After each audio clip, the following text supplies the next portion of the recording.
Well, hello again, everyone. It's your man, Cowboy Star, coming back at you. That's right, we're talking about the Dallas Cowboys. Well, it wasn't pretty, folks, but the Cowboys did come out victorious last weekend against the Chargers in Monday Night Football. 20-17.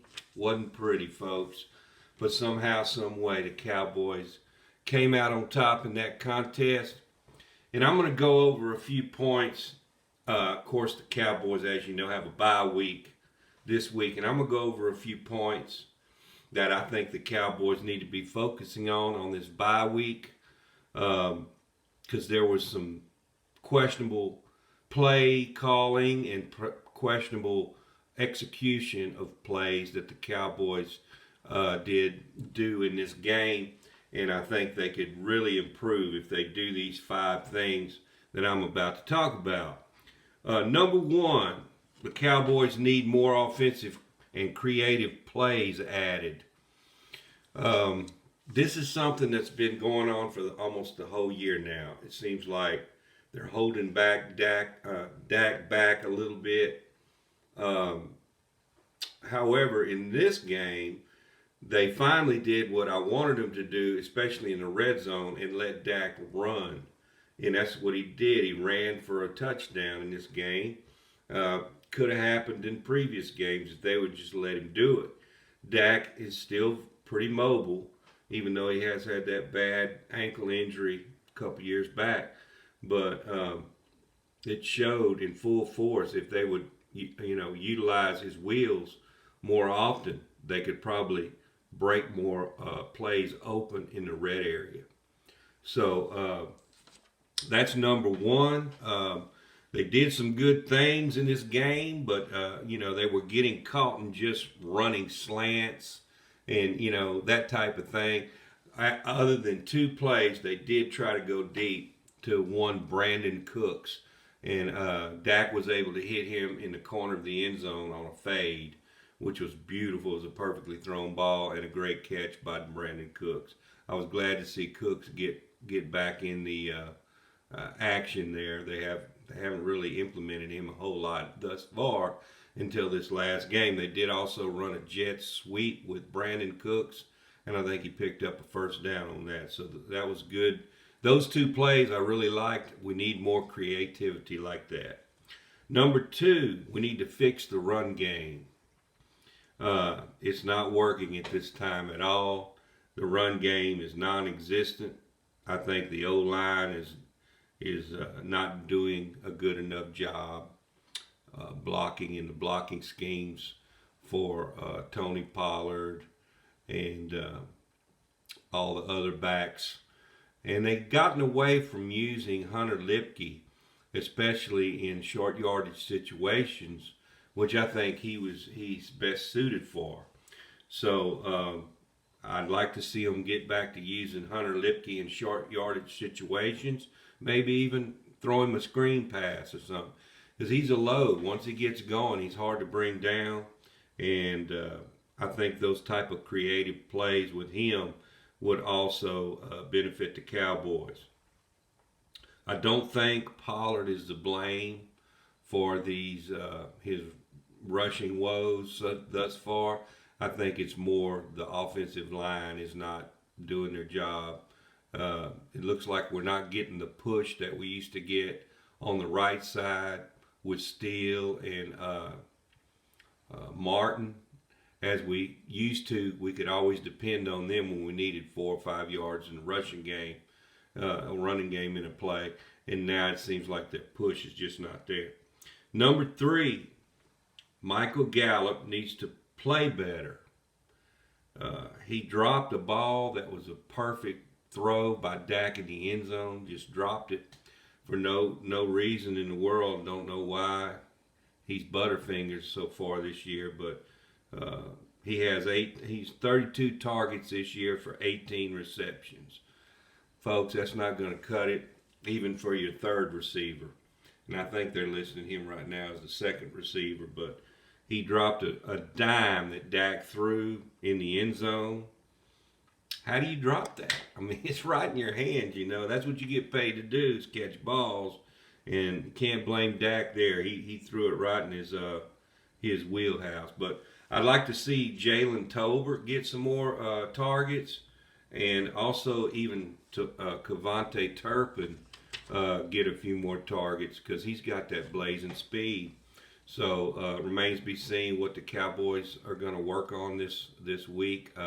As they have a bye week, hopefully they're implementing new plays. That's my hope. Number 4, time to get something out of Mozzie Smith. Mozzie Smith was our number 1 draft pick. He's only had 4 tackles, 0 sacks, and 1 tackle for loss, and 1 pressure this year. That's not enough from your number 1 pick. He's not a great pass rusher, but I need to see more growth, and I don't see it so far. Hopefully they're working with him more this week and getting him more in the mix and getting him, to where he needs to be. He's still green. I know that's true, but to be a number 1 draft pick, he really had impressed me. So if we can get Mozzie Smith going and at least get him in there stopping the run better and getting a little bit of pressure on the quarterback, with him and the other defensive linemen that we have on this team, there's no reason the other team should even sniff running the ball. So Jonathan Hankins, we got Jonathan Hankins in there. Those are 2 big loads of big humans. So there's no reason in the world that team should be running the ball even as good as they are right now on the Cowboys. In number 5, my number 5 point that the Cowboys need to be discussing in this off week, give Marquise Bell more playing time. This guy, he's almost leading the whole team in tackles in a part-time role. He's so far he has 27 tackles despite not even getting much playing time. What could he do if he was in there more? What could he do in the defensive backfield, and on blitzes and such?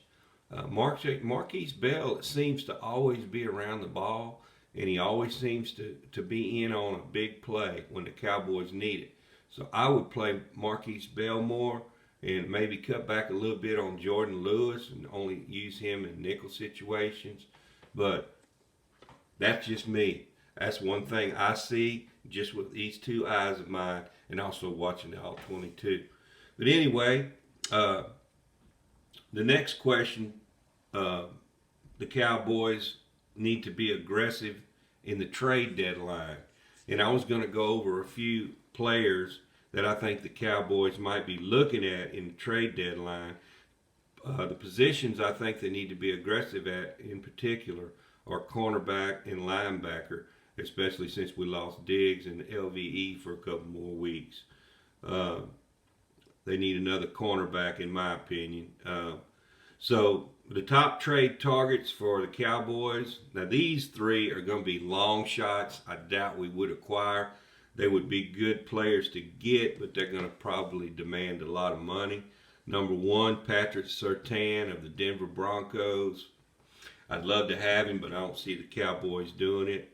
A.J. Terrell of the Atlanta Falcons is another one. He would be on the top of the scale. Don't see the Cowboys going for him. And Jair Alexander is another one that's on the trading block and is probably going to get traded in this trade deadline, but don't see that happening. Now, the ones that are more likely they could consider Jalen Johnson of the Bears.